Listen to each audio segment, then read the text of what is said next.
Баршаңызға сәлем, каналыма қош келдіңіздер. Каналыма тіркеліп кетіңіздер.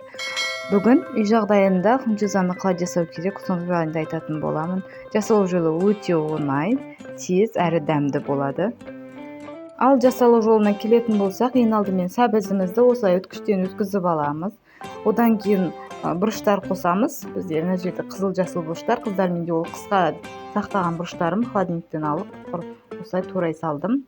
И сарымсағымызды қосамыз, приправаларымызды қосатын боламыз. Осы заттар керек болады. Соусымыз керек болады. Жақсылап етімізді тапаға қуырып алатын боламыз. Ысып тұрған тапаға етімізді салып қуырамыз. Оған соусымызды қосамыз. Одан кейін барып жаңағы бұрыштарымызды бірге қуыратын боламыз. Барлығын жақсылап қуырғаннан кейін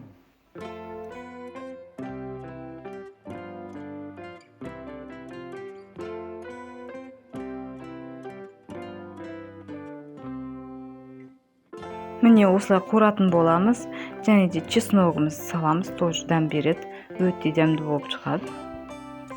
Етімізді осылай турап аламыз, қыздар. Мынау менде уже дайын фунчуза, суға пісіріп алдым. Осыны жіңішкесін алдым. Одан кейін барып дәмдеуіштерге қарай укроп, зелень қоссаңыздар болады. Барлығын жақсылап араластырамыз, демде дайын болады. Баршаңызға ас болсын. Ұнаса каналыма тіркеліп кетіңіздер. Көптеген жақсы рецепттардың түрлерімен бөлісетін боламын. Сау болыңыздар.